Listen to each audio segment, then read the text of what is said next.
Baik, kita mulai kuliahnya ya hari ini. Sudah pukul 4 ya, biar ini waktunya juga, biar bisa diselesaikan ya satu subbab ini. Jadi pertemuan sebelumnya kita udah bahas, definisi dari suatu fungsi itu terintegral Riemann. Jadi kalau dia terintegral Riemann gitu ya, fungsinya itu,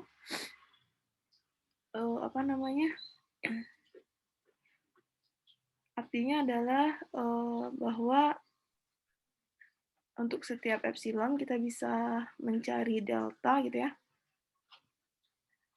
Yang ini ya, untuk setiap epsilon ada delta, sehingga untuk partisi yang ditandai dari interval tutup AB, jika panjang maksimum dari selang-selang partisi itu kecil dari delta, maka jarak antara jumlah Riemann-nya dengan luas daerah di bawah kurva yang sebenarnya itu kecil dari epsilon gitu. Gitu ya. Jadi kaitan dari integral Riemann itu adalah kita menghampiri luas daerah di bawah kurva sebenarnya dengan jumlah Riemann di sini gitu ya. Nah, itu yang dikatakan terintegral Riemann gitu. Jadi limit gitu ya. Kita belum mengenal bahwa nanti sifat-sifat limitnya seperti apa gitu ya. Jadi ini definisinya. Definisi itu artinya awal sebelum integral Riemann itu bisa kita pakai di kalkulus seperti sekarang gitu ya, dengan teknik pengintegralan yang macam-macam gitu. Jadi ini mungkin bentuk primitif dari bentuk integral gitu ya, di zaman itu gitu. Ditemukan oleh Riemann ya. Jadi ini ya, matematika ini ide-ide dari geometri itu yang membuat konsep-konsep ini jadi muncul gitu ya, untuk integral, limit gitu, turunan gitu. Mereka tuh dulu tuh penemu-penemu itu mengotak-atik gitu bentuk-bentuk gitu ya, geometri gitu. Nah, itu yang sehingga bentuk ini muncul gitu. Nah, kalau kemarin juga kalau F-nya terintegral Riemann gitu, maka F itu terbatas gitu ya. Ini sifat yang udah kita bahas minggu lalu. Jadi kalau dia terintegral Riemann, tentu dia terbatas F-nya pada interval tutup AB. Ya, karena kita bicara di sini luas daerah di bawah kurva. Kita tidak akan pernah mempunyai luas daerah di bawah kurva kalau F-nya sendiri itu tidak terbatas gitu ya di interval tutup AB. Dia tak hingga jadinya gitu ya, jadi pasti dia terbatas kalau dia terintegral Riemann. Nah, sekarang kita mau masuk ke bab 7.2, yaitu fungsi-fungsi yang terintegral Riemann gitu ya. Jadi kalau sebelumnya mungkin fungsi-fungsi yang konstan gitu ya, yang mungkin yang sederhana gitu ya, kita bisa hitung apakah dia terintegral Riemann atau tidak. Nah, sekarang diberikan kriteria-kriteria fungsi yang mana nanti kita bisa mengidentifikasi fungsi itu apakah terintegral Riemann atau tidak gitu. Nah, itu yang diberikan di subbab ini. Nah, salah satunya diberikan di teorema ini tentang kriteria Cauchy. Jadi kriteria Cauchy ini kenapa kaitannya dengan Cauchy? Mungkin sebenarnya bukan ke barisan Cauchy ya, tapi di sini dia membandingkan sama ya, serupa tapi mungkin tidak sama gitu. Karena kita bukan bicara barisan di sini, barisan Cauchy gitu. Jadi konsepnya adalah membandingkan jumlah Riemann dari fungsi yang sama dengan partisi yang berbeda gitu. Jadi konsepnya mirip dengan Cauchy gitu ya, barisan Cauchy. Kalau barisan Cauchy itu kan kita membandingkan barisan yang sama dengan suku yang berbeda gitu ya, nomor suku yang berbeda. Nah, ini juga mirip konsepnya, makanya disebut kriteria Cauchy gitu. Dia menghitung apakah suatu fungsi itu terintegral Riemann itu jika dan hanya jika jumlah Riemann dari fungsi yang sama f terhadap partisi yang berbeda, dalam hal ini P dan Q, itu makin lama jaraknya makin kecil. Maksudnya itu kriteria Cauchy itu ya. Jadi kalau kita ilustrasikan gitu ya, kita punya di sini F gitu ya, F Nah, di sini ada 2 partisi P dan Q. P dan Q-nya bisa berbeda ya. Dia bilang di sini untuk setiap epsilon besar 0 ada eta epsilon. Mungkin sebelumnya delta ya, tapi nggak masalah ya. Ini kan konsepnya sama ya, ini simbol aja yang diubah. Sedemikian jika P dan Q adalah sembarang partisi yang ditandai, artinya partisi yang ditandai ini kita ambil dengan titiknya sekalian, titik tengahnya gitu ya. Dari AB dengan P dan Q-nya ini gitu ya, maka jumlah Riemann dari P dan Q itu makin lama makin kecil. Jadi bisa jadi apa namanya? Ini kan jarak ya. Kalau dilihat ini adalah error-errornya ada baik yang kurang dari di bawah kurva ataupun yang berlebih di atas kurva gitu. Jadi dia membuat 2 buah partisi gitu. Yang mana ini mungkin satu partisi P gitu ya. Nah, nanti dibuatlah di sini untuk partisi P itu kan dengan titik TI gitu ya. Dibuat persegi panjangnya.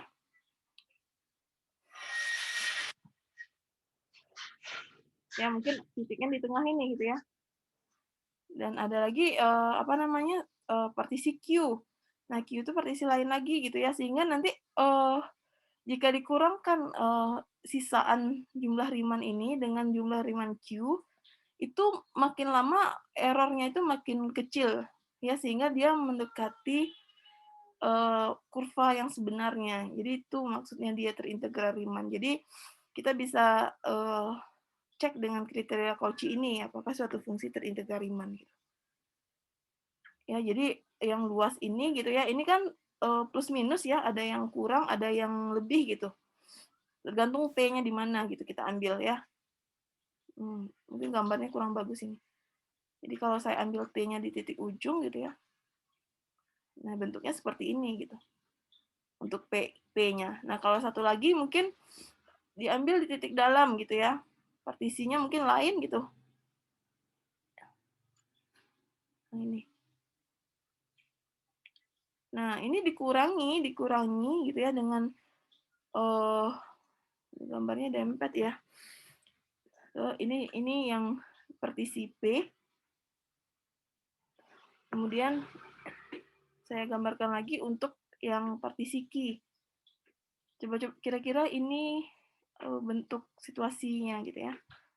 Yang Q ini fungsinya sama.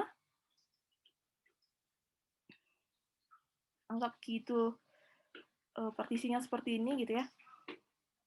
Dan yang diambil titik yang ditandainya itu titik ujung kiri gitu ya, misalkan.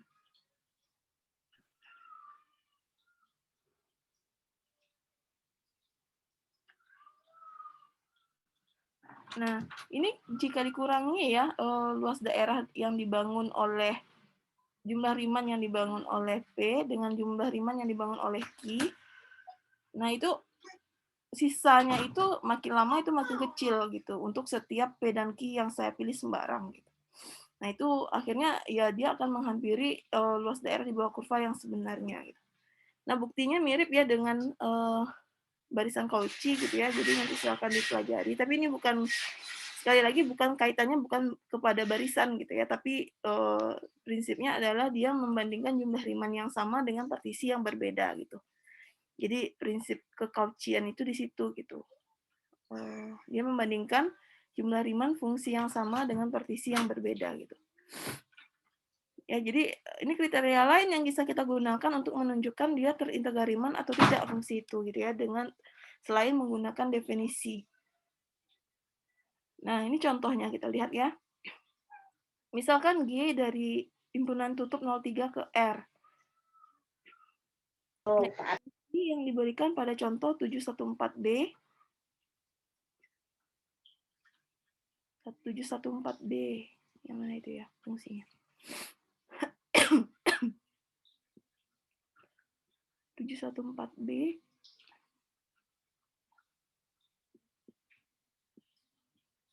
Yang ini ya. Nah, ini. Jadi fungsi tangga yang didefinisikan 2 kalau berada X-nya di antara 0 dan 1, dan 3 kalau antara 1 dan 3. Jadi satunya nggak masuk ya. Bentuknya seperti ini fungsinya. Maka katanya di sini dengan menggunakan kriteria Cauchy, kita bisa menunjukkan fungsi itu terintegral Riemann. Yang sebelumnya kita tunjukkan dia terintegral Riemann dengan menggunakan definisi ya, yang dicontoh tadi, 714 tadi. Nah, sekarang kita tunjukkan dia menggunakan kriteria Cauchy. Jadi, Gx-nya itu adalah fungsi tangga 2, 1, 3 ya.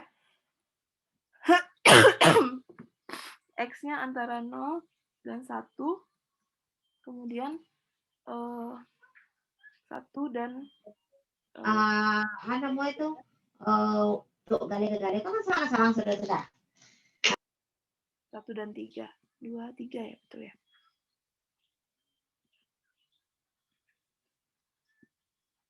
Iya, betul.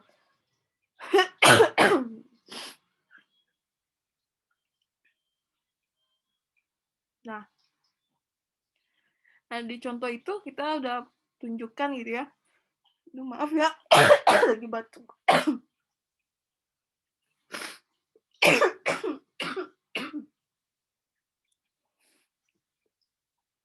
Untuk partisi yang ditandai ya, dari interval 0,3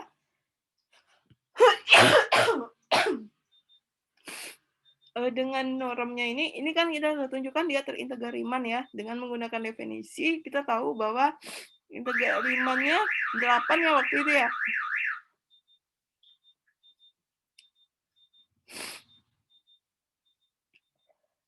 Ini kan integral Riemann-nya 8. Kita punya 2 kali 1 ditambah 3 kali 2, 6. Ini 2 tambah 3 ya. 2 kali 6, 2 tambah 6, 8. Jadi karena dia sudah kita tunjukkan terintegral Riemann ya, untuk partisi P, kita punya waktu itu untuk jika norm P-nya kecil delta, kita punya di sini jumlah Riemann dari G dengan partisi P kurang 8 itu kecil dari epsilon ya. Epsilon. Kemudian untuk partisi lain lagi, kali ini berlaku untuk setiap partisi P. Nah, sekarang untuk partisi kit juga berlaku demikian gitu ya. Di sini dia ambil epsilonnya, di situ deltanya berapa dipilihnya? Di 5 delta ya. Kita lihat di sini. Yang ini dia memilih deltanya, ya ini ya, epsilon per 5. Ya, yang kita contoh yang sebelumnya itu deltanya kecil dari epsilon per 5 atau epsilonnya di sini adalah besar dari 5 delta. 5 delta sehingga lihat ini kita punya bentuk SPQ-nya tadi mana dia? Nah, ini epsilonnya jadi diuraikan ya, dibuka mutlaknya. Berarti kan tinggal ini. Nah, ditambah 8. Nah, ini epsilonnya. Nah, karena ini berlaku untuk partisi P sembarang, tentu untuk partisi Q yang saya pilih ambil lainnya nanti juga berlaku demikian gitu ya. Nah, sehingga kalau kita jumlah, kita kurangkan semuanya. Sehingga kan yang ini gimana ini? Tunggu dulu.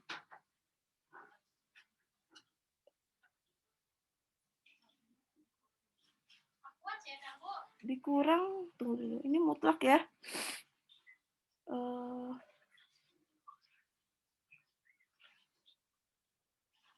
Kalau dikurang tentu saya punya S jumlah Riemann G dengan partisi P dikurang dengan jumlah Riemann G dengan partisi Q. Ya, itu menjadi besar sama dengan min 10.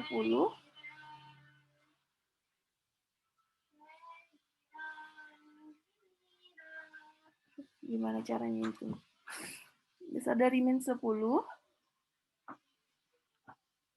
Kecil dari 10 delta. Gitu ya. Kecil dari 10 delta. Itu dapatnya dari mana?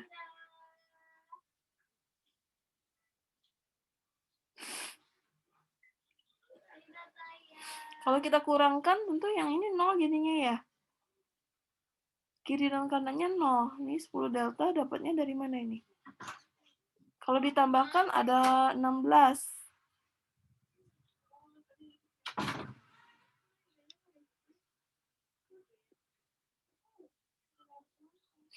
Gimana ini? Kalau saya punya, oke. Kalau misalkan SGP-nya bentuknya seperti ini, gitu ya. Berarti kan kalau dikurangkan, nah ini dikali negatif, kalau ini dikali negatif jadinya apa nih? Min tambah besar sama dengan min. Ini besar sama dengan min kurang ya. Oke. Nah, sekarang ditambahkan, baru ditambahkan. Kalau ditambahkan berarti jadinya ini jadinya yang ini ditambah dikurang ya, dikurang.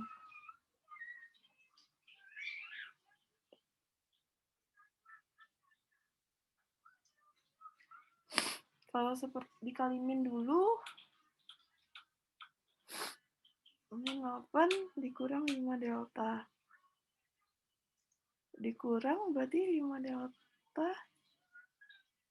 Sorry kok jadi dikurang ditambah ya. Mungkin saya buat di tempat yang nggak kosong ya. Yang satu saya punya bentuk yang seperti ini. Yang dua saya jadikan kali min. Berarti tadi kan jadinya min. Ini dikali min semuanya berarti min 8 dikurang 5 delta gitu ya. Itu kecil sama dengan min jumlah Riemann dari G dengan partisi Q. Nah, itu kecil juga dari ini ya, min 8 ditambah 5 delta. Nah, ini dikali min semuanya. Nah, untuk dapatkan bentuk ini baru ditambah gitu ya, ditambah dengan yang bentuk 1 tadi. Nah, ditambah sehingga yang ini jadinya 0 dikurang 10 delta gitu ya. Nah, ini ditambah yang ruas tengahnya jadi S tambah min S.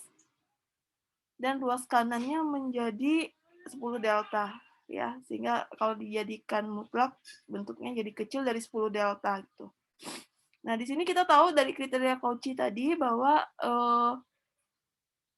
dia terintegral Riemann F-nya dengan epsilonnya di sini sama dengan 10 delta gitu ya. Atau di sini kita punya apa?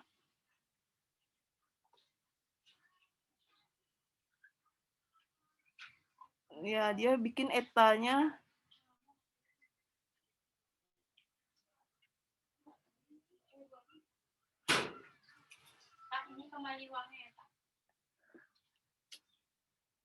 etanya di sini epsilon per 20.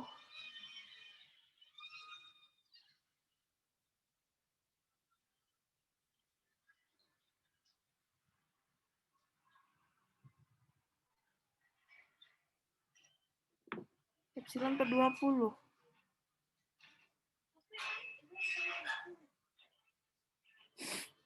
Dari mana datang epsilon per 20? Deltanya di sini sama dengan epsilon ya.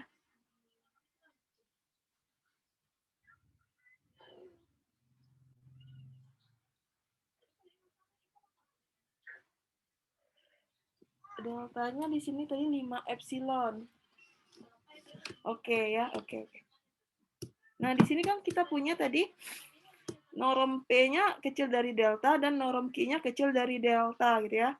Sedangkan tadi kita punya deltanya adalah 5, epsilonnya adalah 5 epsilon ya. Epsilonnya sama dengan 5 delta. 5 delta. 5 delta ya untuk kasus ini. Berarti deltanya adalah di sini adalah 5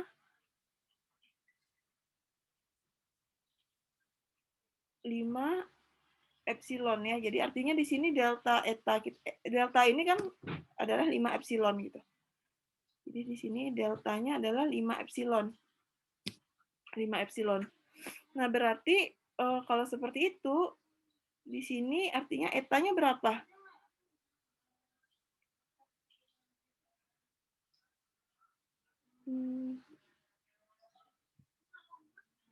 Epsilon per 20.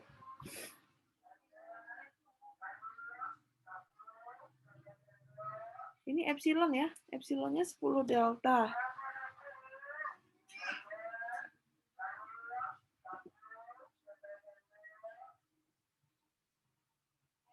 Sorry, gimana ya? Epsilonnya 10 delta.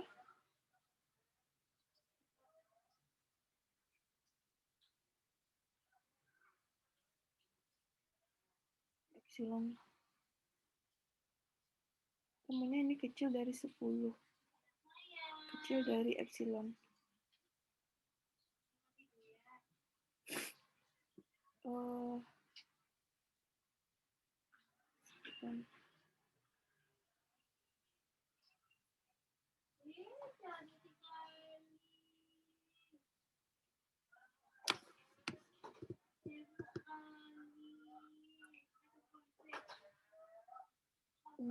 Kira-kira gimana ini?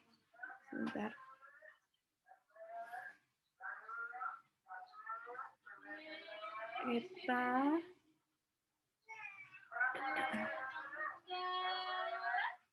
Eta ya. Eta ini kecil dari epsilon. Eta ini epsilon per 2.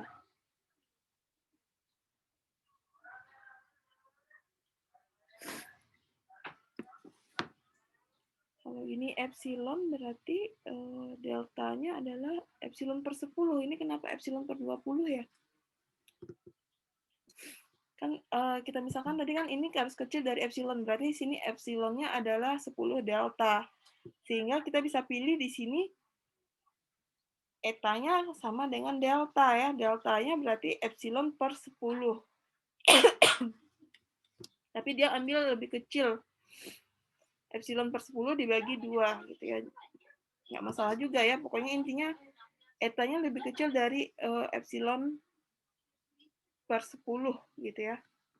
Karena ini kecil ya. Ini kecil dari epsilon berarti kan deltanya harus dipilih yang kecil dari epsilon per 10. Nah, dia misalkan di sini sama dengan epsilon per 20. Jadi epsilon per 10 dibagi 2. Nggak masalah juga ya. Jadi di sini untuk setiap partisi P ada n eta epsilon. Jadi ini yang akan dicari nilainya. Ya, jadi untuk contoh yang tadi, ini diketahui dari contoh 714 bahwa partisi P itu kecil dari delta. Nah, etanya berapa kalau kita menggunakan kriteria Cauchy gitu ya. Nah, untuk menggunakan kriteria Cauchy kita membandingkan dua buah jumlah Riemann fungsi yang sama dengan partisi yang berbeda. Nah, dapat bentuknya seperti ini dan ini haruslah kecil dari epsilon gitu ya, dari kriteria Cauchy tadi sehingga deltanya harus kecil dari epsilon per 10. Nah, agar aman kita bagi 2 gitu ya deltanya sehingga eta yang di sini itu sama dengan delta yaitu sama dengan epsilon per 20 gitu ya.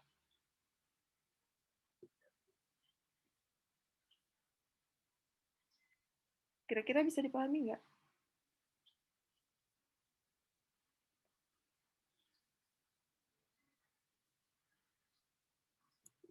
Ya, jadi cara lain untuk menunjukkan suatu fungsi terintegral Riemann gitu ya.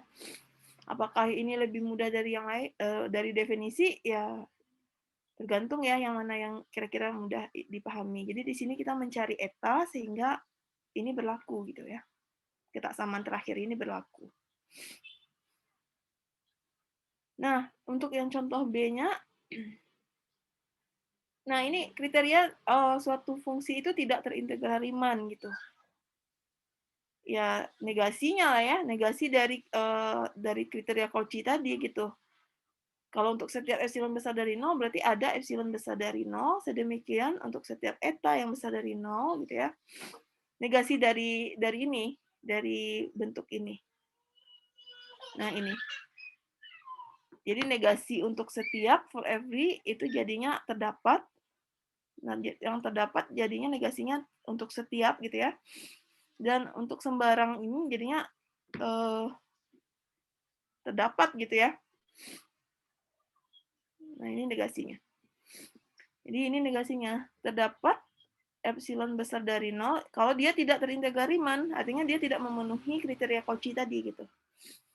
Sedemikian sehingga untuk setiap eta besar dari 0 terdapat partisi yang ditandai P dan Q. Jadi ini terdapat ya, kalau tadi itu untuk setiap dengan ininya masih sama ya, negasinya, sehingga jaraknya itu besar dari epsilon 0. Nah, ini kriteria kalau dia tidak terintegral Cauchy. Nah, di sini fungsinya ada nggak kira-kira yang tidak terintegral Riemann? Fungsinya. Tentu fungsi yang bentuknya tidak punya luas daerah di bawah kurva gitu ya. Atau fungsi yang bentuknya titik-titik gitu. Jadi selama fungsi itu kontinu, apapun bentuk fungsinya, walaupun dia kontinu bagian demi bagian ya kayak fungsi tangga, dia selalu akan punya luas daerah di bawah kurva. Gitu ya. Nah, contoh fungsi yang tidak terintegral Riemann itu adalah contoh fungsi yang tidak punya luas daerah di bawah kurva gitu ya. Fungsi yang seperti apa gitu. Nah, tentu fungsinya bentuknya titik-titik gitu ya. Kalau dia tidak punya luas daerah, tentu fungsinya titik-titik gitu. Dalam hal ini mungkin dia misalkan fungsi Dirichlet. Fungsi yang didefinisikan 1 kalau X-nya rasional di antara 0 1, dan 0 kalau fungsinya irasional di antara 0 dan 1. Nah, kita tahu fungsi kontinu itu dia punya nilai ya untuk setiap bilangan rasional dan irasional, dan garis bilangan real itu dibangun oleh bilangan rasional dan irasional. Makanya kita punya fungsi-fungsi bernilai real itu adalah fungsi-fungsi yang kontinu ya. Kalau seperti ini kita lihat gitu di setiap titiknya gitu di interval 0 1. Nah, kalau fungsi dia hanya rasional dan irasional, tentu dia jadinya diskrit titik-titik gitu ya. Kalau digambar. Kalau 01 itu saya zoom gitu ya, diperbesar, maka dia akan berbentuk 0 gitu ya, 0, kemudian 1 gitu ya, 0, 1, kayak gini. Fungsi Dirichlet itu. Nah, ini kan tentu saja titik tidak punya luas daerah di bawah kurva, makanya dia tidak terintegral Riemann nih, gitu. Jadi kita bisa mengidentifikasi sebenarnya dari bentuk geometrinya. Nah, tentu kalau secara analitis membuktikannya tentu kita harus tunjukkan dia tidak memenuhi kriteria Cauchy gitu ya, dengan bentuk yang seperti ini gitu. Dengan mengambil epsilon 0-nya setengah, karena dia terdapat ya, kita pilih epsilonnya setengah. Nah, gini sekarang kita punya kalau jumlah Riemann F terhadap partisi P itu sama dengan 1. Kenapa? Karena kan tadi kan fx-nya 1 ya. Fx-nya 1 gitu. Artinya kalau kita lihat di sini jumlah Riemann itu kan kalau kita buat di sini ya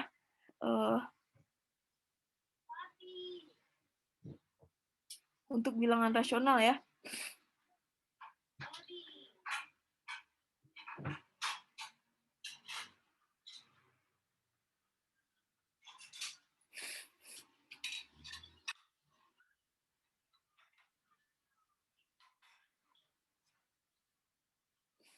Jadi interval 0 dan 1 gitu ya, interval 0 dan 1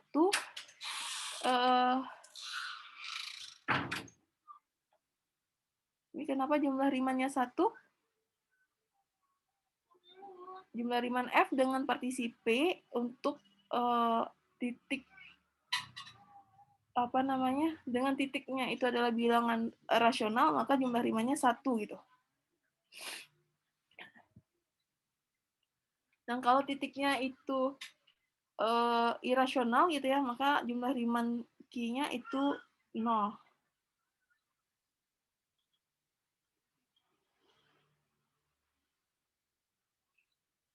Kalau 0 oke ya, kebayang ya. Kalau 0 berarti kan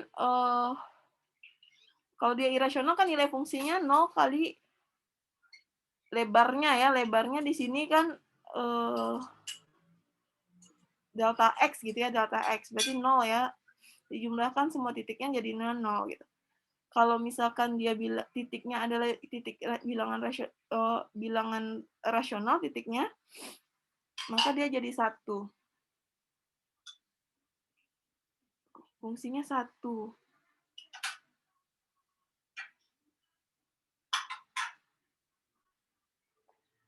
Ya, pada prinsipnya sih sebenarnya ini kan intinya luas daerah ya, tapi mungkin ini jadinya luas daerah gitu.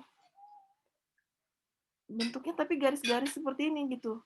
Tapi mungkin apakah jumlah Riemann itu jadinya, jadi kalau S, F dari P gitu ya, dengan titiknya itu adalah bilangan rasional, itu kan sigma dari I1 sampai N, F TI gitu ya. FTI dikali dengan XI kali XI kurang 1. Ya. Nah, ini kan FTI-nya kalau TI-nya adalah bilangan rasional, maka ini 1 semuanya.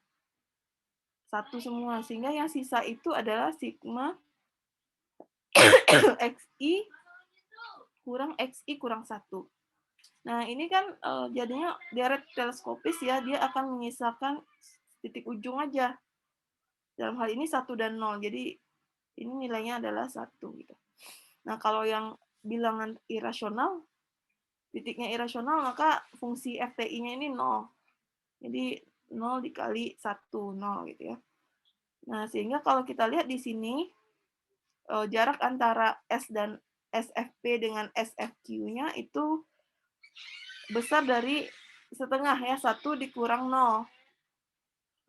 Itu besar dari epsilon 0 kita, setengah gitu. Jadi dia tidak terintegra Riemann. Walaupun sebenarnya ya, ini kan jumlah Riemann ya, mungkin jumlah Riemann-nya didefinisikan bentuknya seperti ini gitu ya. Sebenarnya ini kan juga jumlah Riemann itu kan konsepnya adalah luas persegi panjang gitu ya, persegi panjang di bawah kurva. Kalau kita lihat di sini,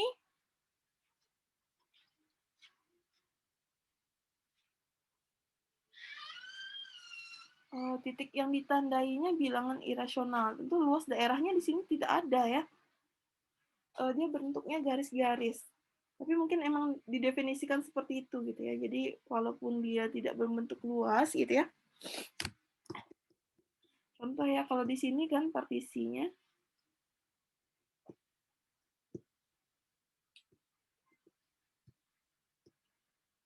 Partisinya, tapi kan gimana ya saya ngomongnya.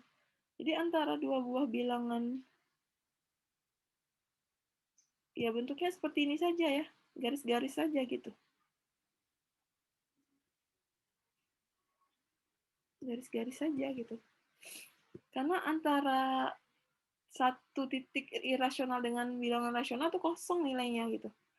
Jarak antara dua buah bilangan irasional tuh di tengahnya nggak ada nilai gitu. Yang ada tuh nilainya bilangan irasional gitu. Jadi makanya sebenarnya luas daerahnya itu tidak ada ya. Tapi kalau jumlah Riemann kita, makanya di sini bicaranya tuh jumlah Riemann ya, bukan luas persegi panjang namanya. Kayaknya jumlah Riemann didefinisikan seperti ini, walaupun secara geometrinya disebut sebagai dapat dilihat sebagai luas daerah persegi panjang gitu, istilah itu. Tapi tetap dihitung dengan formulasi seperti ini gitu ya. Gitu ya. Nah, jadi fungsi Dirichlet ini tidak terintegra Riemann. Artinya fungsi yang bentuknya seperti ini, integral dari 0,1 dari fx dx itu tidak ada ya. Tidak ada atau tidak terintegra Riemann. Tapi lain halnya nanti ya kalau kita bicara integral, bentuk integral yang lain, bisa jadi fungsi ini punya nilai gitu ya, integralnya. Saat kita bicara bahwa fungsi integral itu bukan hanya sebatas luas daerah di bawah kurva. Nah, itu untuk studi lebih lanjutnya gitu ya. Nah, kira-kira ada pertanyaan dulu nggak sampai di sini?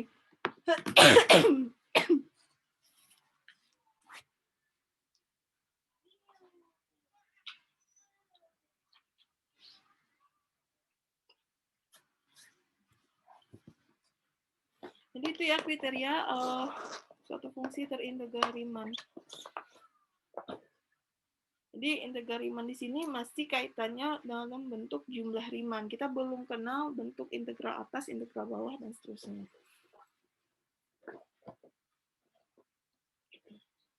Ada pertanyaan dulu, silakan.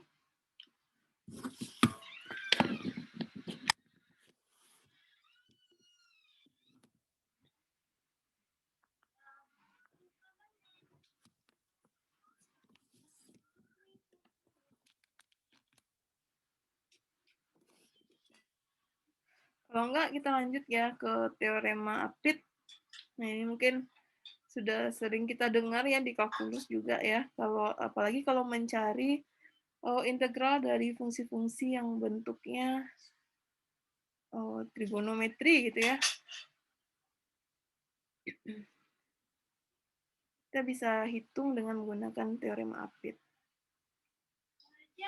Nah, teoremanya bunyinya ini, kalau F itu dari AB ke R, maka F itu terintegral Riemann jika dan hanya jika untuk setiap epsilon ada fungsi alfa dan omega yang terintegral Riemann gitu, dengan Fx itu diapit oleh fungsi alfa dan omega epsilon itu untuk setiap x-nya. Maka integralnya Fx itu sedemikian sehingga ya integral dari omega kurang alfa itu kecil dari epsilon. Ini kriteria lain ya. Jadi F terintegral Riemann itu bisa ditunjukkan dengan cara ini. Untuk setiap epsilon ada fungsi ini dengan bentuk seperti ini sedemikian sehingga integralnya kecil dari epsilon. Ini kriteria ketiga ya selain definisi. Definisi, kriteria Cauchy, dan teorema Apit ini.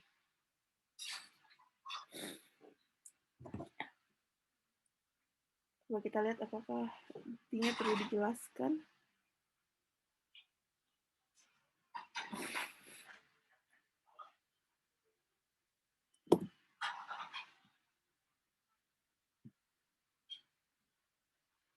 Jika dan hanya jika. Nah, buktinya kita bisa gunakan definisi ya di sini ya.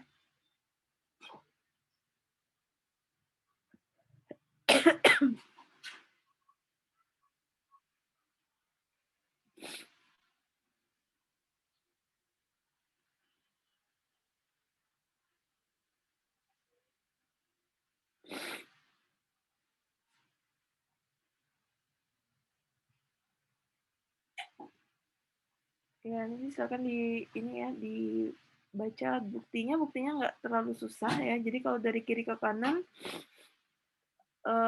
akan ditunjukkan untuk setiap epsilon ada fungsi ini yang memenuhi sifat ini.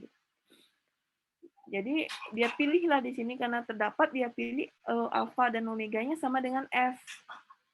Sama dengan F kan di sini kan boleh ya kalau dia kecil atau sama dengan. Jadi alfa dan omeganya dipilih sama dengan F sehingga integral ini jadinya 0 gitu ya. F dikurang F. Dan itu berlaku karena integral ini 0, berarti itu berlaku untuk setiap epsilon besar dari 0. Sehingga dia F-nya terintegral Riemann gitu. Nah, untuk sebaliknya dia bergeraknya dengan menggunakan definisi gitu ya. Ini definisinya, silakan dibaca ya. Tidak terlalu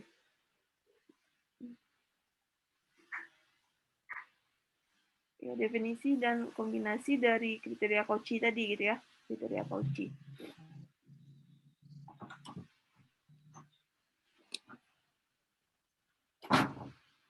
Contoh ya.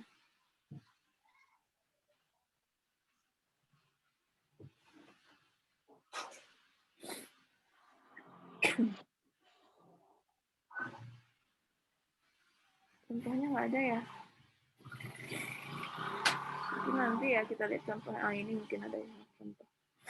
Nah, kemudian kita lihat ini ada kelas-kelas dari fungsi terintegral Riemann. Jadi gimana aja gitu ya, fungsi-fungsi terintegral Riemann itu bentuknya seperti apa gitu ya. Nanti ada kelas-kelasnya.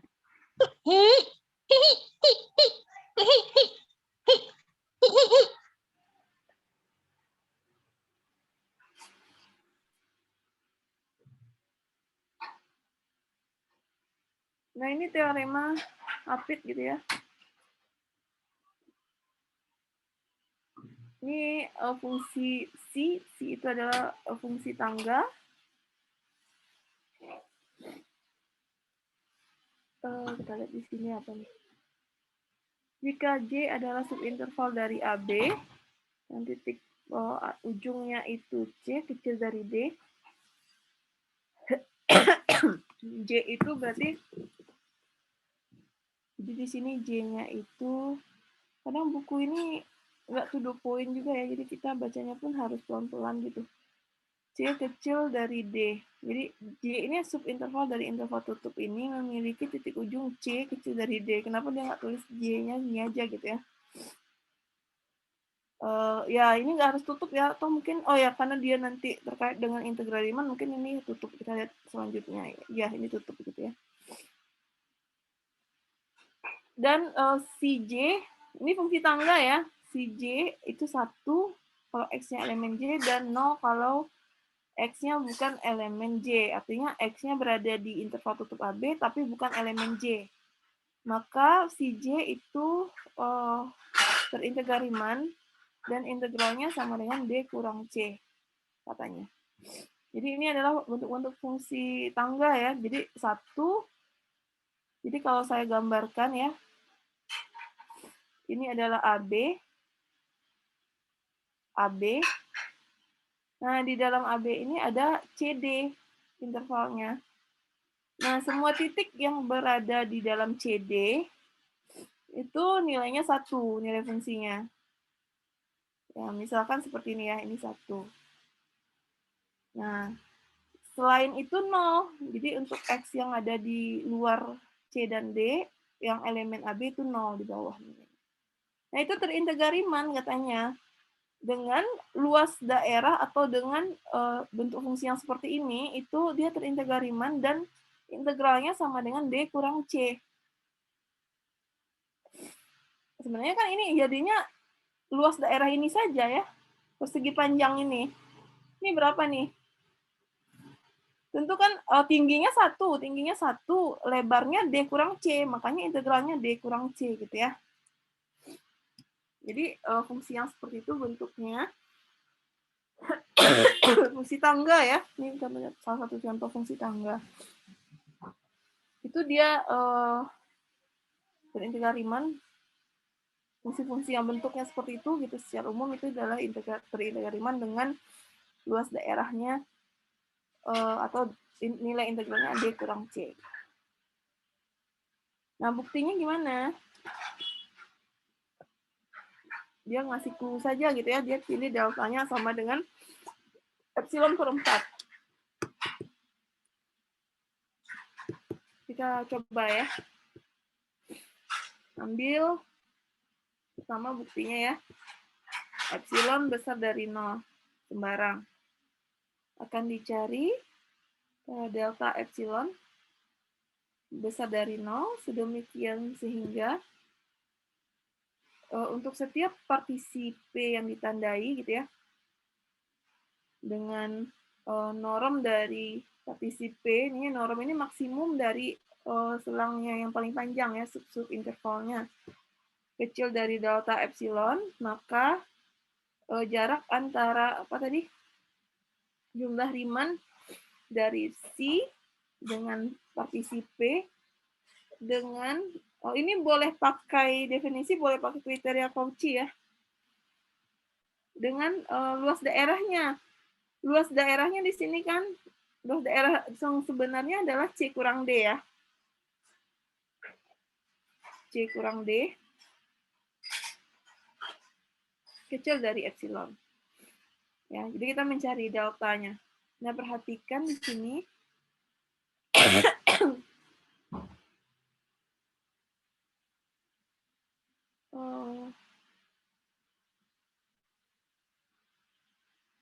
Deltanya adalah epsilon per 4.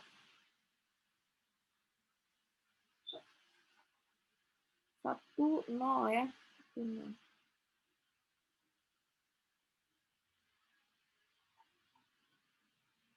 Kalau misalkan saya punya di sini, kalau kita cari di sini bentuk jumlah Riemannnya tentu jadinya 1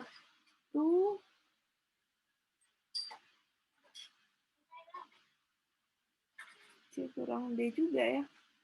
Jadi 0.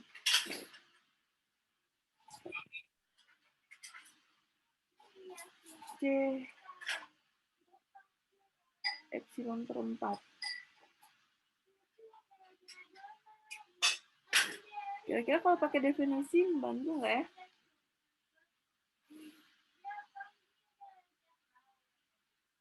Subinterval. Nah, kita lihat di sini 7113, coba kita cek dulu. Di 7113. Exercise 7113. 71 nomor 13 gitu ya. Nah, ini nih. Akhirnya kita punya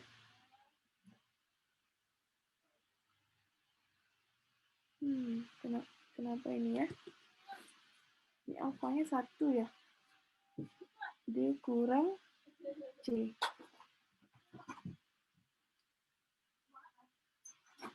Alfa D kurang C kurang 2 delta tambah 2 delta.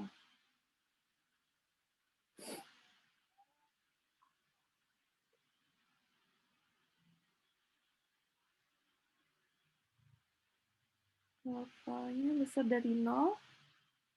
Tadi 1 ya dalam hal teorema ini 1 dan 0 selainnya.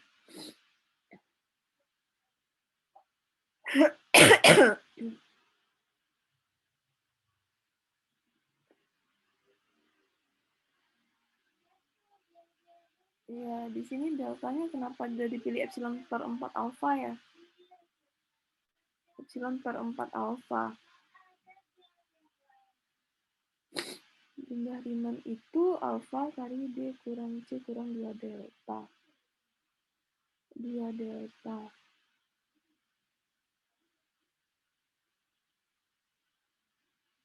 Alfa D kurang C. Ini alfa ini tingginya ya, tingginya. Kemudian D kurang C ini adalah lebar selang ini, C kurang D, tapi dikurang lagi 2 delta.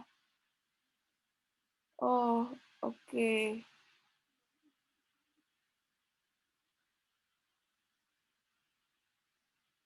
Iya. Jadi dia mencoba ini ya, apa namanya nih? Mendekati si jumlah Riemann-nya dalam hal ini. Jadi kalau kita lihat ya untuk kasus yang tadi, nih. Nah, ini kan untuk apa namanya? Si J-nya 1 ya, kalau tadi kan alfa. Nah, ini kan dia dekati ini apa namanya? Perhatikan ya, saya punya di sini jumlah Riemann dari C dengan partisi P gitu ya. Itu nilainya berada antara yang ini ya jumlah Riemann-nya kecil dari C kurang D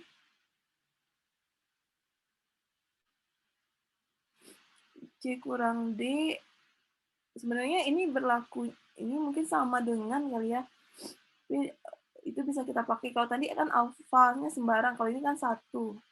C dikurang D dikurang biar amannya deltanya jadi kalau misalkan delta itu partisinya ya, jadi apa namanya, partisi P-nya itu CD-nya ini dipartisi oleh P gitu ya. Dipartisi oleh P gitu. Nah, sinoromnya itu kan kecil dari delta. Jadi maksimum kalau kita urutkan lebar subinterval ini yang paling besar itu adalah norom P. Norom P. Nah, itu harus kecil dari delta. Nah, kalau misalkan bayang ya, kalau misalkan saya urutkan ini C, ini D, Ini D. Nah, ini kita partisi oleh P gitu. Nah, kalau dari gambar ini kan subinterval pertama ini adalah subinterval yang paling lebar dibandingkan subinterval yang lain. Nah, itu adalah norm dari P tadi. Nah, norm dari P. Ya, jadi panjang dari P itu adalah yang panjang dari subinterval pertama kalau dari gambar ini. Nah, itu harus kecil dari delta. Kecil dari delta panjang yang maksimum itu. Artinya deltanya lebih besar dari itu gitu ya, lebih besar dari panjang subinterval pertama ini. Nah, agar apa namanya? Agar mungkin ini boleh aja ya kalau saya tulis di sini kecil dari 2 delta gitu ya. Jadi kalau saya tulis di sini apa namanya? Jumlah Riemann dari fungsi psi oleh partisi P itu nilainya berada di jumlah Riemann dari luas daerah ini 1 ya. C dikurang D dikurang 2 delta, berarti kalau misalnya awalnya anggap deltanya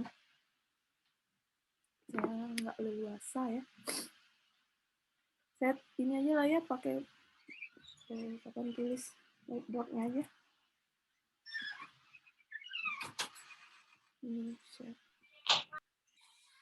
Oke.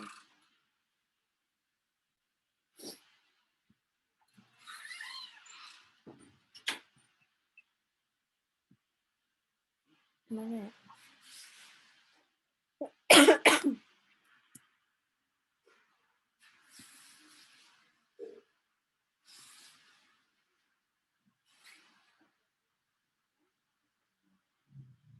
Nah ini. Oke. Nah tadi kan ini punya bentuk, saya gambarkan dulu fungsinya. Ini X, ini Y. Ini interval tutup AB. Di dalam interval tutup AB ada interval tutup CD. CD. Nah, fungsinya adalah 1 kalau X-nya berada di CD.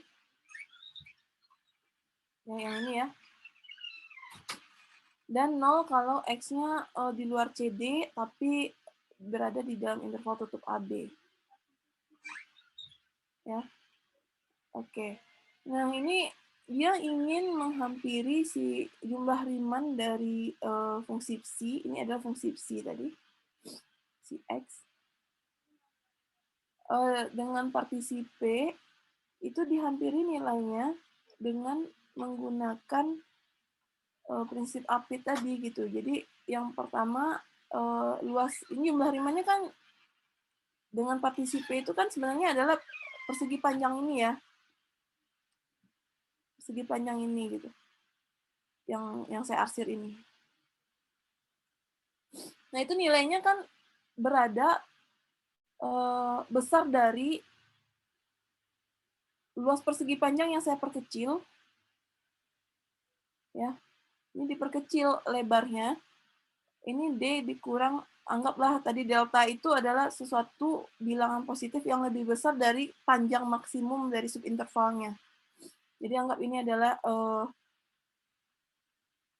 amannya mungkin 2 delta ya, karena kalau misalkan delta itu kan besar dari 0 ya, besar dari 0 bisa jadi kecil ya. Boleh juga sih delta ya.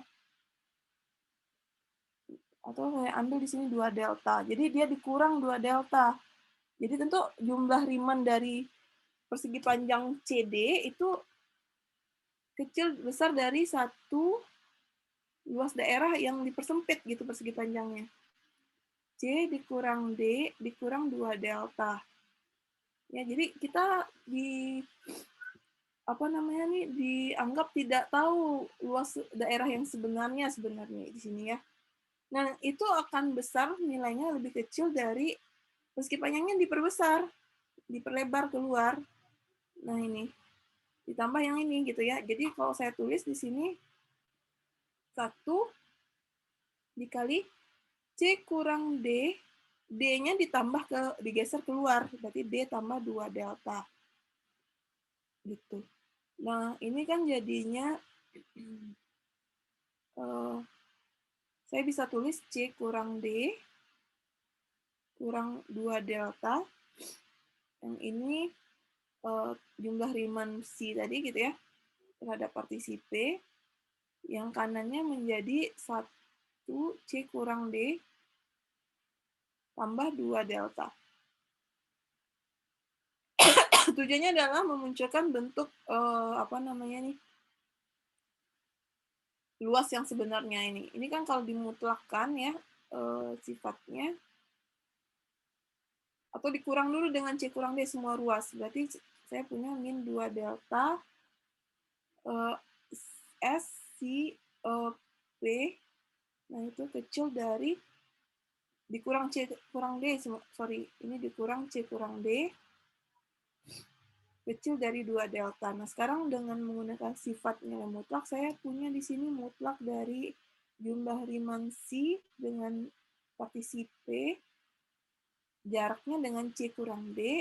Nah, kita tahu C kurang D ini adalah L. Kalau tadi kan saya nebak gitu ya, saya nebak bahwa L-nya adalah luas persifat panjang, tapi kan kita dianggap L-nya nggak tahu gitu ya.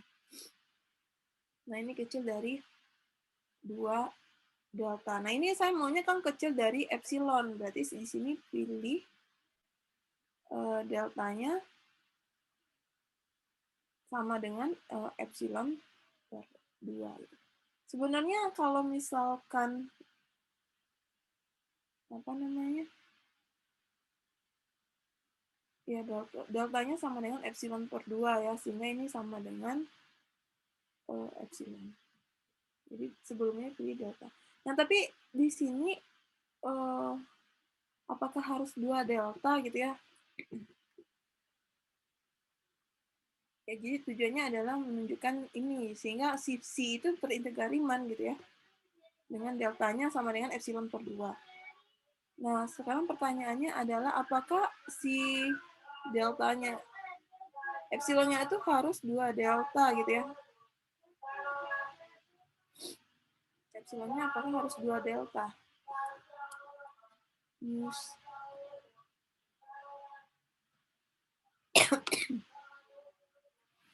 Di sini malahan epsilon per 4.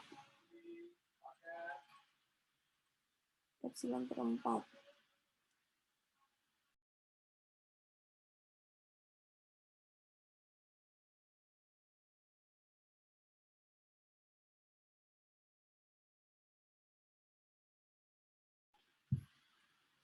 Ya, jadi di sini epsilon per 4.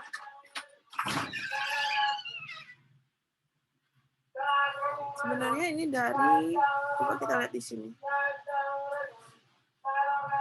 Mana contoh yang 13 tadi? Yang ini ya.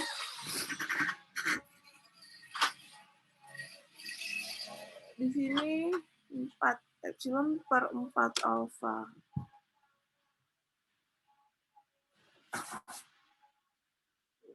Nggak masalah juga ya. Jadi ini kan dipilih ya.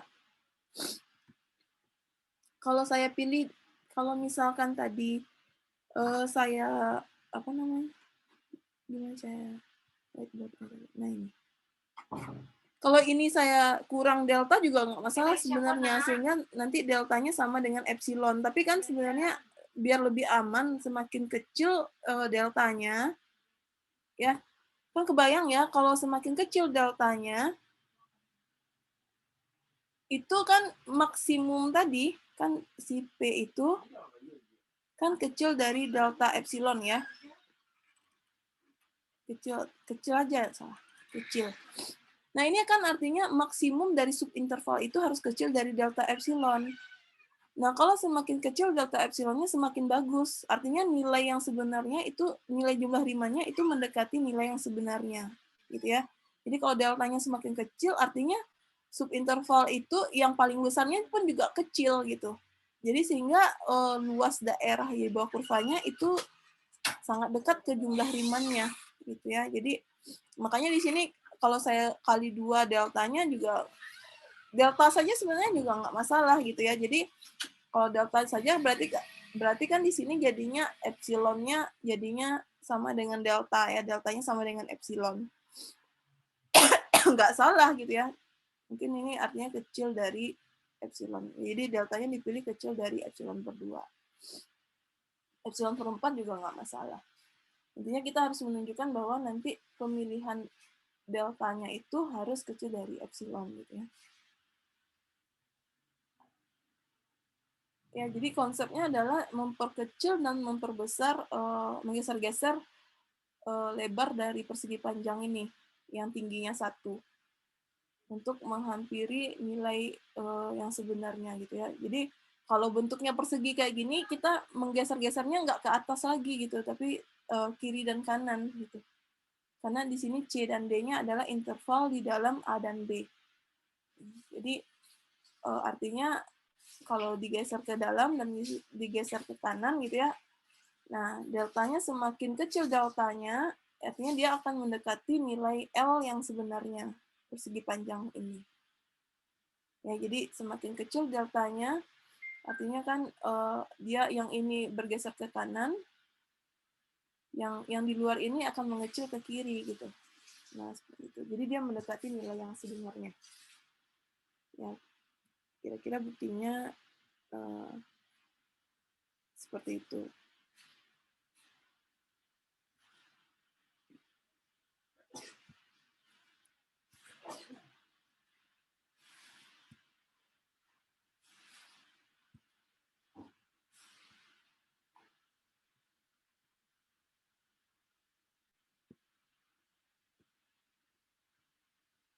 Ya, itu untuk fungsi-fungsi yang bentuknya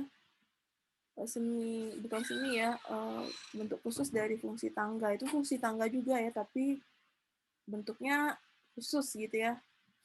1 untuk X-nya yang berada di J, J itu subinterval dari interval tutup AB, kemudian 0 untuk yang selainnya, yang di luar J. Ya, ini kan deltanya epsilon per 4. Kalau tadi saya punya deltanya kecil dari epsilon per 2. Bisa, ini kan sama dengan ya, boleh aja gitu, karena kan tadi deltanya kecil dari epsilon per 2. Nah, kemudian teorema selanjutnya juga fungsi tangga, itu juga ini lebih umum ya, fungsi tangga. Kalau yang tadi bentuk khusus ini, bentuk khusus dari fungsi tangga. Ini dia juga fungsi tangga, tapi ada sifat khususnya, ya. Ada interval tutup di dalam interval AB. Kalau yang ini secara umum, fungsi tangga itu juga terintegra Riemann, katanya di sini.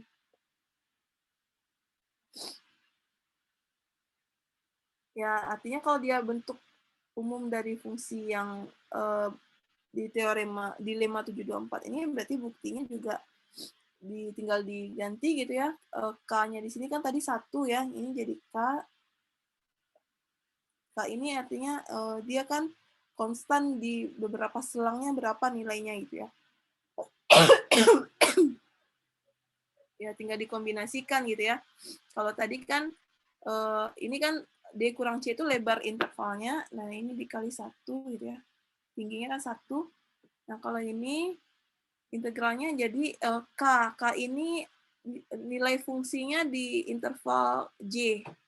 Jadi D kurang J. Jadi kalau saya punya interval AB tadi tutup, nah fungsi tangga itu ini AB. Nah dia ada sebanyak M buah gitu subinterval di dalamnya. Mungkin di sini 1, C1, D1, kemudian di sini ada C2, D2, ada C3, D3, dan seterusnya. Jadi dia membagi interval AB ini ke subinterval gitu, dengan nilai fungsinya beda-beda di sini, beda-beda di setiap subintervalnya gitu ya. Nah itu kalau tadi kan 1 seragam, nah ini itu makanya KJ dibuat di sini. KJ itu adalah nilai fungsi di subinterval itu. Nah integralnya adalah penjumlahannya. Nah itu juga terintegra Riemann ya. Jadi fungsi tangga terintegra Riemann. Nah, buktinya nanti silahkan dicoba ya. Ini perumuman dari fungsi lemma 247, 724. Nah, ini kita lihat contohnya. Nah, ini masih fungsi tangga yang dicontoh 714. Gx-nya 2 untuk x-nya antara 0 dan 1, kemudian 3 untuk 1 dan 3.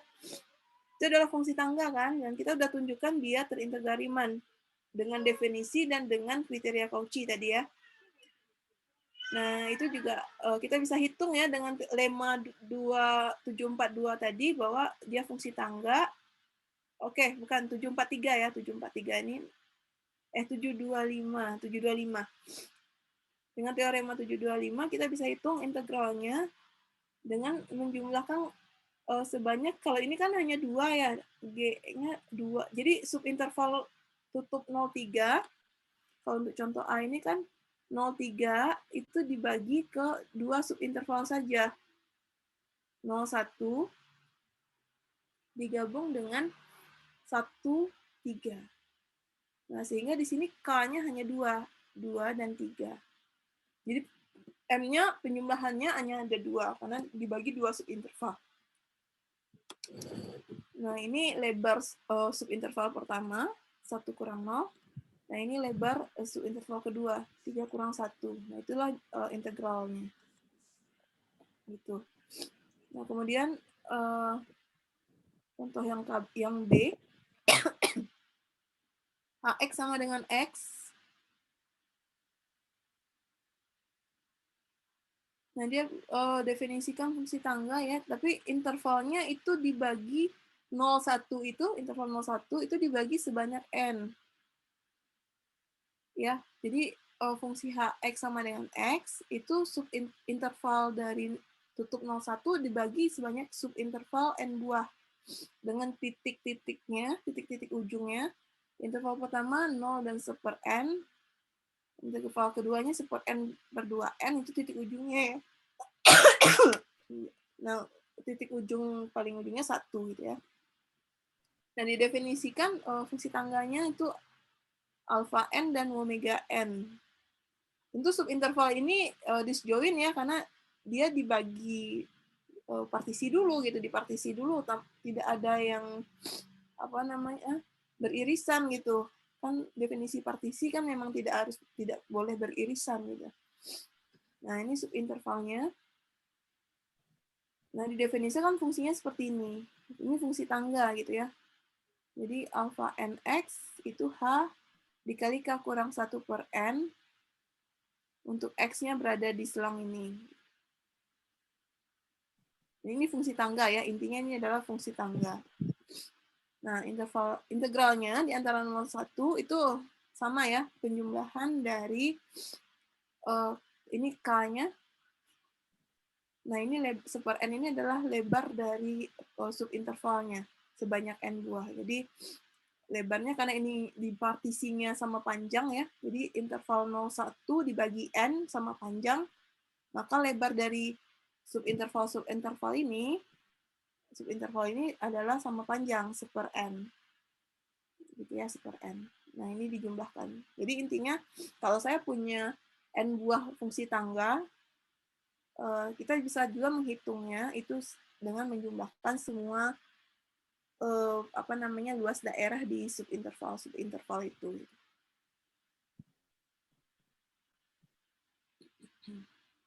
Nah, atau bisa juga menggunakan tadi prinsip Apit tadi gitu ya. Menggunakan prinsip Apit tadi, kita punya bahwa integral fungsi tangga omega n tadi itu bisa dihitung dengan setengah 1 tambah 1/n. Itu dari teorema ini gitu ya. Teorema ini.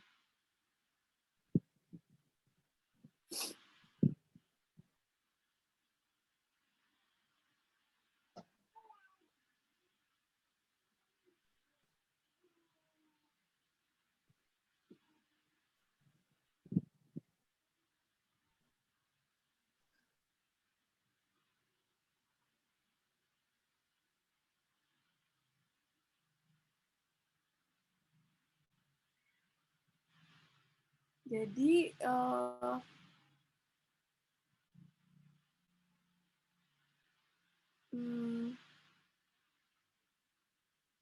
dia menghitung integral Hx sama dengan X gitu ya, tapi oke, di 0,1.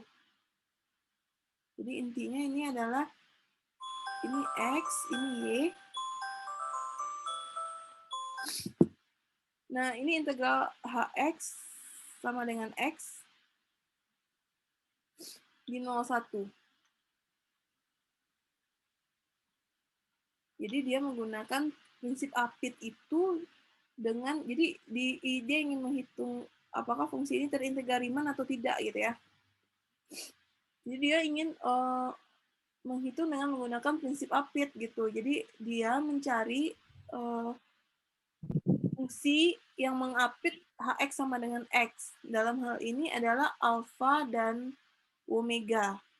Jadi di sini dia mau mencari suatu fungsi. Di sini Hx ya, Hx di sini adalah omega X. Nah, yang sebelah kirinya adalah alpha X. Alpha X gitu. Ini Hx. Nah, alpha X-nya didefinisikan adalah fungsi tangga di antara 0 dan 1. Jadi dia fungsi tangga alpha X-nya ini ya, H. H dari K kurang 1 per N. Jadi kalau ditulis ya, ini dibagi N2 partisinya. Nah, alfa itu adalah H tapi titiknya di K kurang 1 per N gitu. Jadi kalau tadi ada subpartisi di sini, jadi titiknya itu adalah K kurang 1 titik ujung sebelah kiri gitu ya. Jadi kalau dilihat di sini yang ini, kemudian alfa N ini barisan ya. Jadi alfa satunya di 0, alfa 2-nya di kalau dalam hal ini seper N ya, di seper N, H seper N, ya, H seper N tentu seper N karena dia fungsinya Hx sama dengan X. Kemudian H2 per N juga di sini. Jadi alfanya di bentuk titik-titik gitu ya, dengan nilai fungsinya adalah nilai fungsi di titik ujung sebelah kiri subinterval itu. Didefinisikan seperti ini.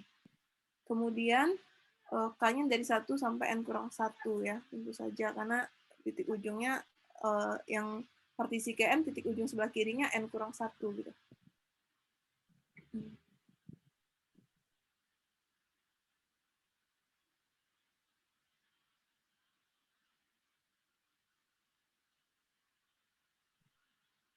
Nah, omeganya adalah, coba lihat di sini. Ini alpha NX, apa bedanya ini?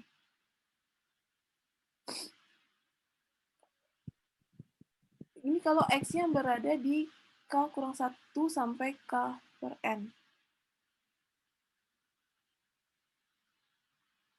Sama ya.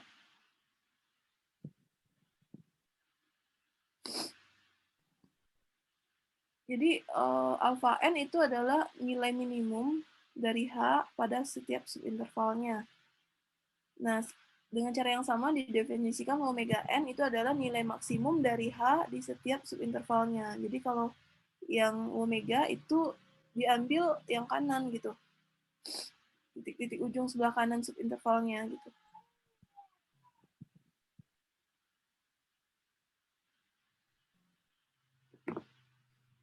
Nah, itu dihitung integral alpha N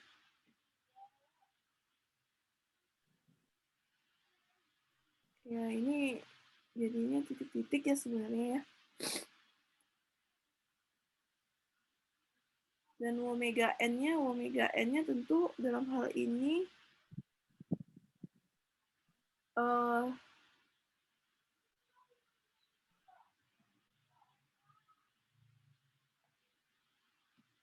ini tinggi, lebarnya seper N, kemudian untuk yang pertama 0, titik yang kedua seper N, yang kedua ya oke, ini untuk alpha N benar ya. Nah, untuk omega N ini setengah kali 1 tambah seper N. Itu dari mana? Karena titik ujung sebelah kanan ya, berarti kan lebarnya tetap seper N ya. Jadi untuk integral 0,1 omega N itu sama dengan lebarnya seper N, tetap ya lebarnya seper N, subintervalnya. Sekarang titiknya, titik yang pertama itu di titik seper N, yang kedua di ini 1/n, 2/n gitu ya. Ditambah sampai yang terakhir itu di 1 ya, di 1. Nah, dikeluarkan 1/n-nya, jadi 1/n kuadrat 1 ya 1/n 1 ditambah 2 ditambah dan seterusnya sampai yang terakhir itu n ya, karena dikeluarkan 1/n. Nah, ini jadinya 1/n kuadrat yang di dalam kan penjumlahan n buah suku ya, I sigma I 1 sampai n, berarti itu kan n dikali n tambah 1 ya, per 2. Ini rumus jumlah sigma ya, sigma dari sigma I. I-nya 1 sampai n. Nah, ini kan jadinya n tambah 1 per 2n, atau setengah ditambah 1 per 2n. Ya, atau dengan kata lain setengah 1 tambah 1/n. Ya, ini integral omega n. Sehingga dari teorema Apit tadi, dia punya di sini nilai hx sama dengan x itu kecil dari alpha nx besar dari alpha nx kecil dari omega nx untuk x yang sama. Contoh ya, kalau x-nya di sini anggap di sini x-nya adalah setengah ya. Oke, setengah. Bukan setengah sih. Kalau saya ambil di sini tadi di selang 0 sampai 1/n. Ya, 0 sampai 1/n, maka nilai hx-nya itu yang ini adalah 0 ya untuk selang ini. Maka hx-nya itu berada di antara 0 sampai paling besar itu 1/n di subinterval pertama. Ya. Hx itu berada di antara 0 sampai 1/n. Nah, begitu juga untuk n-nya 2 di subinterval kedua, saya punya hx-nya itu untuk x yang berada di subinterval kedua nilainya lebih besar dari alpha n dan kecil dari omega n. Nah, sehingga dengan kondisi seperti ini, maka sebenarnya ini adalah integral dari 0,1 dari hx dx ya. Nah, integralnya sama dengan omega n kurang alpha n. Dalam hal ini adalah yang ini ya. Omega n tadi integralnya adalah setengah kurang 1 tambah 1/n. Alpha n tadi integralnya adalah setengah dikali 1 kurang 1/n. Nah, itu adalah 1/n. Gitu ya. Jadi, kita bisa gunakan juga ya, apa namanya nih, teorema ini untuk menunjukkan apakah suatu fungsi itu terintegral Riemann atau tidak. Gitu. Kita bisa cari nilainya ya, pengapitnya. Ini menggunakan teorema Apit tadi. Gitu. Menunjukkan apakah suatu fungsi itu terintegral Riemann atau tidak gitu ya. Jadi ini contoh dari aplikasi teorema Apit tadi. Mungkin contohnya tadi agak ke bawah ya. Ada teoremanya di halaman ini 723 ya.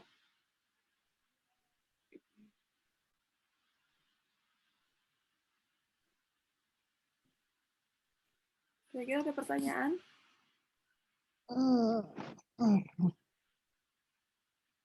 Aduh. Ya, pada intinya kita menunjukkan dia terintegral Riemann. Ya, secara tidak, kalau menggunakan definisi kita bisa cari itu ya, delta, sehingga nanti berlaku bahwa jumlah Riemann itu dengan L itu kecil dari epsilon, itu dengan definisi. Atau dengan kriteria Cauchy dengan membandingkan dua buah jumlah Riemann dari partisi yang berbeda, fungsinya sama. Atau dengan teorema Apit, kita tinggal membandingkan mencari fungsi pembanding yang mengapit fungsi yang akan kita cari integralnya, ya. Karena ini terintegral Riemann kiri dan kanannya, maka yang di tengah juga terintegral Riemann dengan nilai integralnya adalah selisih dari omega n kurang alfa. Jadi kita harus cari titik-titiknya yang membuat dia mengapit hx itu gitu. Seperti itu. Ya, kriterianya. Jadi ada 3 kriteria untuk menentukan apakah dia fungsi itu terintegral Riemann gitu ya. Nah, ini kelas-kelas teorema-teorema selanjutnya ini adalah kelas-kelas fungsi yang terintegral Riemann. Contohnya tadi adalah fungsi tangga gitu ya. Lemma 724 ini bentuk khusus dari fungsi tangga. Secara umum dia diberikan di 725. Fungsi tangga itu terintegral Riemann. Ya, dan selanjutnya nanti adalah fungsi kontinu. Fungsi kontinu juga terintegral Riemann gitu.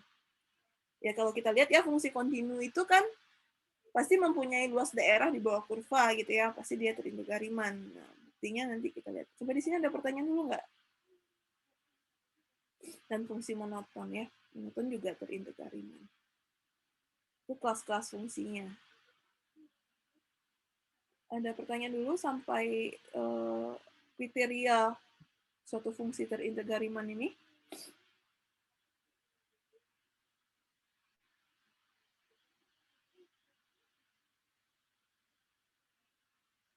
Jadi kalau tidak diminta secara khusus menggunakan definisi, kita bisa pilih yang mana yang lebih mudah gitu ya, untuk menunjukkan apakah fungsi itu terintegral Riemann atau tidak. Kalau kita lihat untuk teorema Apit ini kayaknya kelihatan lebih mudah ya, karena kita kan intinya mungkin agak lebih jeli untuk mencari fungsi-fungsi pengapitnya ini gitu ya. Fungsi pengapitnya ini. Nah, itu yang harus lebih jelinya gitu. Sehingga kita bisa hitung integral hx di tengah gitu.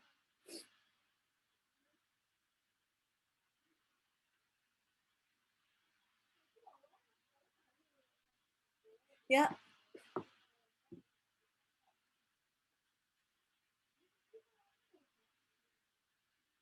Ya, ini pada dasarnya kan 1/n ya. Kalau kita hitung tadi kan x itu kan setengah kan kalau kita hitung ya integral 01 x dx kan setengah x kuadrat ya, x kuadrat 0. Ini 1, ini 0. Nah, kalau n-nya 2, ini kan berarti setengah ya. Setengah. Kalau di 1, 0. Ini 1/n.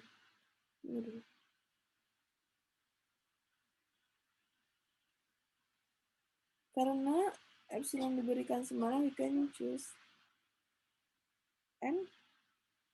Oh ya, ini harus kecil dari epsilon ya di teorema itu. Ini harus kecil dari epsilon. Sorry, lupa saya. Jadi kita harus memilih n yang mana 1/n-nya harus kecil dari epsilon. Jadi n-nya harus besar dari 1 epsilon gitu ya. Jadi kalau misalkan epsilonnya setengah, berarti n-nya kita harus pilih di sini besar dari 2 ya, besar dari 2 n-nya.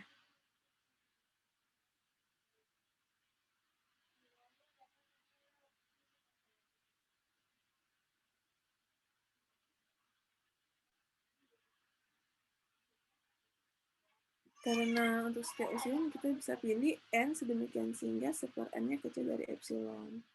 Nah, ini dari teorema Apit tadi mengatakan bahwa hanya terintegral gitu ya.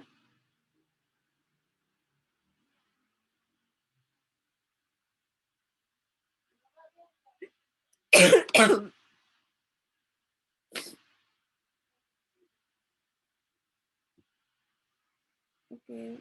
Jadi dia terintegral. Jadi sampai di sini dia katakan H itu terintegral dan nilainya berada di antara alpha n dan omega n gitu untuk setiap n-nya. Ya, nilainya setengah ya. Setengah. Jadi dia berada di antara 0 sampai 1/n untuk setiap n. Nilai dari integral H itu ya. Jadi bukan jadi kalau misalkan saya ambil epsilonnya terambil misalkan 3, berarti N-nya berapa itu? N-nya sepertiga ya. N-nya besar dari sepertiga. N-nya besar dari sepertiga.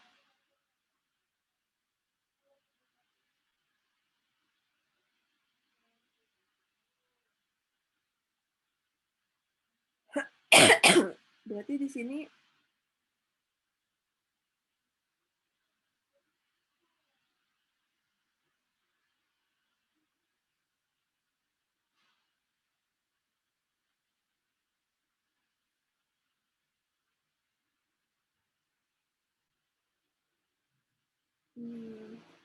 ya nilainya berada di antara ini ya, setengah kurang 1/n dan setengah tambah 1/n. Kalau N-nya semakin besar N-nya, maka semakin bagus gitu ya. Artinya 1/n-nya menuju 0. Nah, nilai dari apa namanya? Integral hx itu sama aja ya, mengambil limitnya. Jadi kalau N-nya itu diperbanyak, ya partisinya diperbanyak gitu ya, maka nilai yang sebenarnya itu akan ya sama aja ya. Kalau saya ambil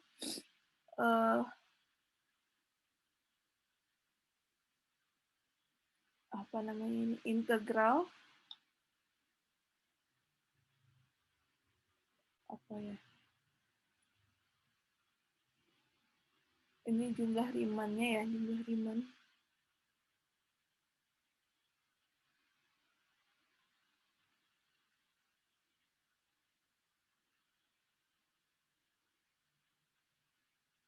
Jadi ini diintegralkan 0,1, ini diintegralkan 0,1, yang ini diintegralkan 0,1 gitu ya. Yang ini integralnya adalah setengah kali 1 kurang 1/n. Yang di tengah yang akan dicari nilainya x.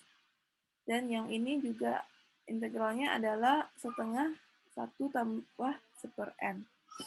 Nah, nilai integralnya berada di antara setengah kurang 1 kurang 1/n dan setengah 1 tambah 1/n. Ya. Nah, semakin N-nya semakin besar, artinya partisinya semakin banyak, maka nilai 1/n menuju 0. Sehingga integral hx ini bisa dihitung dengan mengambil limit N menuju tak hingga ya. Dari ruas kiri dan ruas kanan. Dalam hal ini adalah setengah. Gitu. Atau N-nya di sini dipilih sama dengan besar dari 1/epsilon untuk N-nya menuju tak hingga. Ya, sama aja ya. Jadi makna ini dengan makna limit dari nx diintegralkan gitu ya untuk mencari integral dari hx.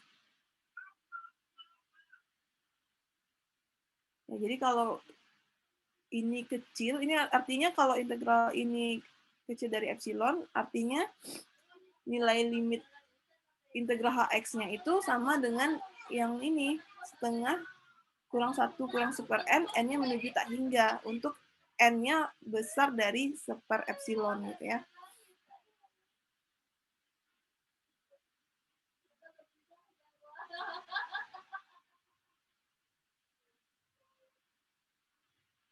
Ya harus ini ya, harus pelan-pelan juga menyimaknya, soalnya memang apa namanya, agak susah juga ya menjelaskannya.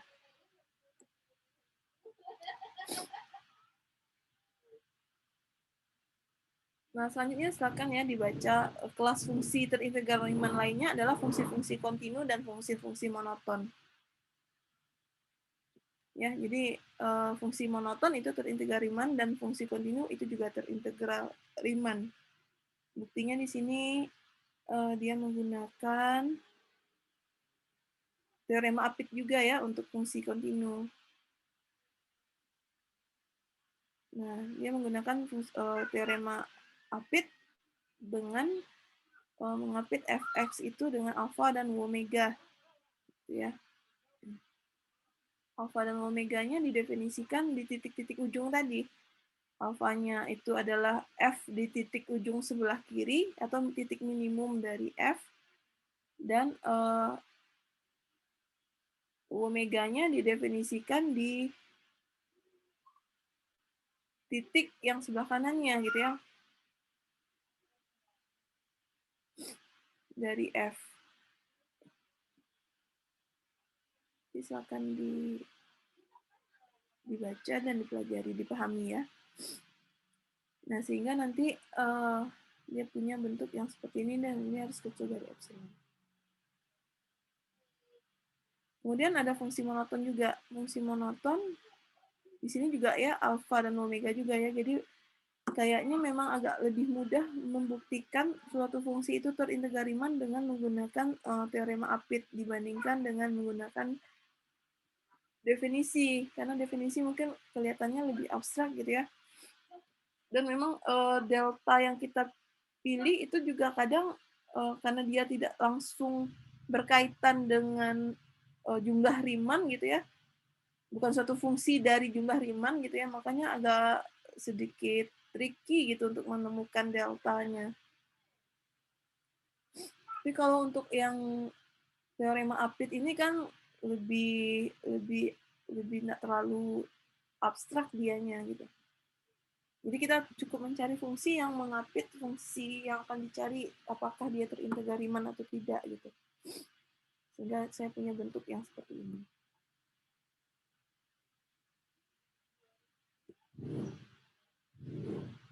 Ya, silakan dipahami dan dipelajari ya untuk teorema kelas-kelas fungsi terintegrariman ini. Jadi tadi ada 3 kelas ya. Yang pertama adalah fungsi-fungsi tangga, itu terintegrariman. Yang kedua adalah fungsi-fungsi kontinu, ya bentuk-bentuk fungsi yang fungsi tangga itu dia kontinu bagian demi bagian ya. Tentu saja di saat dia melompat dia tidak kontinu, tapi dia kontinu bagian demi bagian. Nah, atau dia fungsi kontinu penuh di interval itu ya, bentuk yang seperti ini. Jadi dia punya nilai. Itu juga terintegrariman. Kemudian fungsi monoton. Fungsi monoton naik dan turun juga terintegrariman ya. Fungsi monoton ini lebih umum ya. Monoton ini kontinu ya, kontinu, atau bisa juga fungsi tangga. Jadi dia kontinu bagian demi bagian. Monoton naik turun ataupun fungsi-fungsi konstan gitu.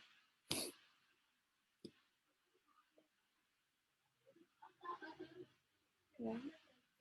Kira-kira itu silakan nanti dibaca ya, dibaca. Kemudian kalau kita nggak baca, kita nggak tahu apakah kita paham atau tidak nantinya. Terus kemudian dipelajari lagi gitu ya tentang bukti-bukti tadi. Setidaknya saya punya garis besarnya ya untuk menunjukkan apakah suatu fungsi itu terintegrariman gitu ya. Bisa dipilih antara menggunakan definisi kriteria Cauchy atau teorema Apit. Gitu. Nah, tinggal dipahami lagi tentang prinsip-prinsip itu gitu ya, mana yang lebih mudah gitu. Nah, kalau ada terbentur nanti silakan ditanyakan ke saya di grup atau Japri juga boleh ya. Kalau tidak diulang ya mustahil akan ini lagi, akan bisa gitu, karena memang harus pelan-pelan memahaminya. Sekali nggak bisa ya diulang lagi gitu ya. Atau dibahas contoh-contoh yang lainnya. Oke, sampai di sini ada hal yang perlu ditanyakan atau diperjelas mungkin? Silakan, masih ada waktu sekitar 5 menit lagi.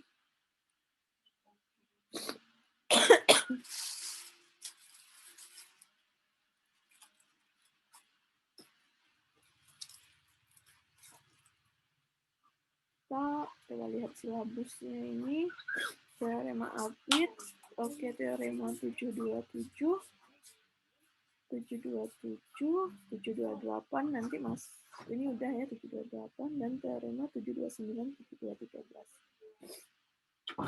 Nah, ini teorema 729 dan 713 kita lanjutkan pertemuan selanjutnya ya. Jadi selanjutnya kita mulai dari 72 teorema ini. Ini adalah sifat-sifat dari fungsi-fungsi terintegrasi Riemann gitu ya.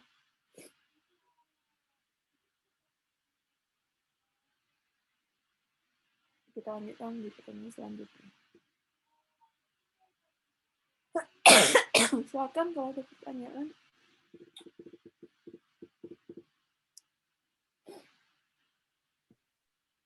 Boleh menanya untuk Om jelas, Bu? Ya, silakan. Vi.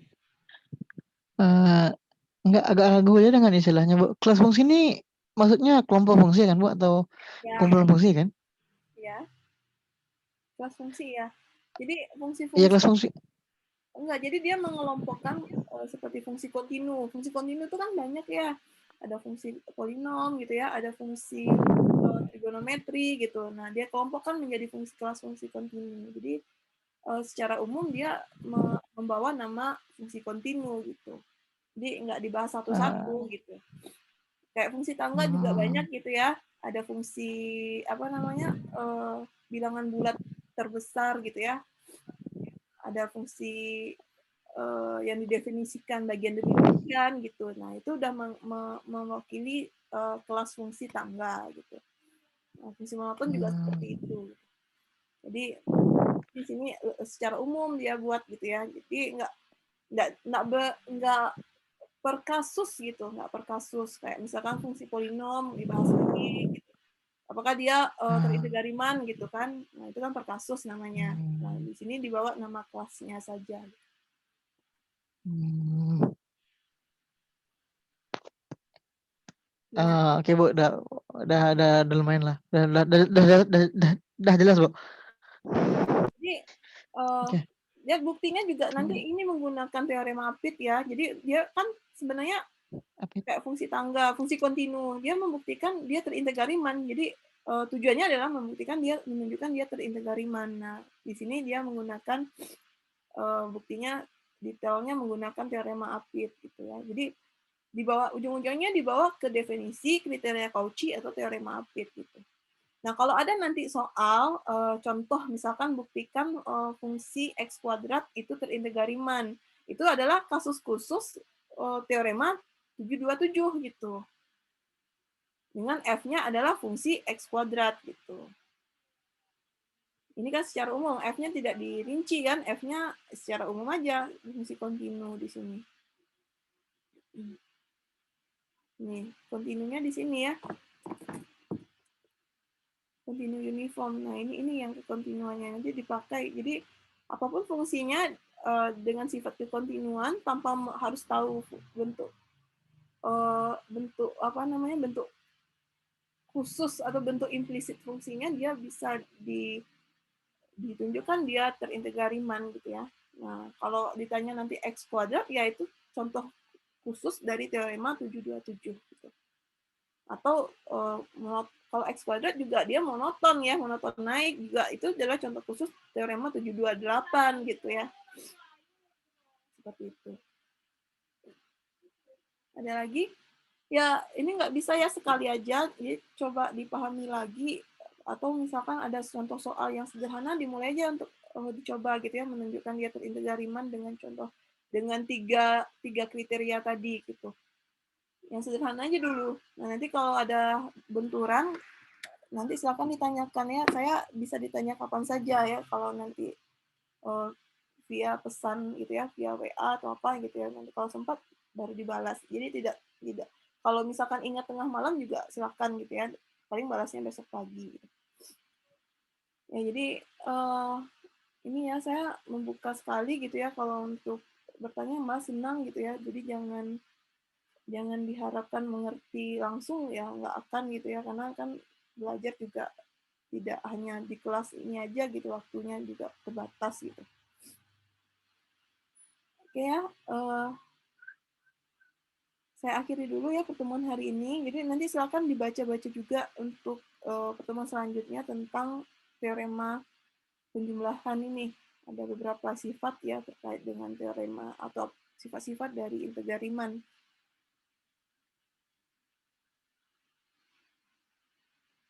Ya, saya harapannya memang akan bisa memang banyak membahas soal ya, tapi materinya juga banyak ya. Jadi takutnya nanti kita ya mudah-mudahan ya kalau ada waktunya dan kesempatannya juga kita akan banyak membahas soal ini. Oke ya, saya akhiri dulu pertemuan hari ini. Nanti rekamannya yang minggu lalu juga saya belum share ya. Ini belum sempat karena lagi ini juga. Saya mohon maaf ya kalau lagi kedengaran batuk-batuk juga. Demikian saya akhiri. Assalamualaikum warahmatullahi wabarakatuh. Waalaikumsalam warahmatullahi wabarakatuh. Waalaikumsalam.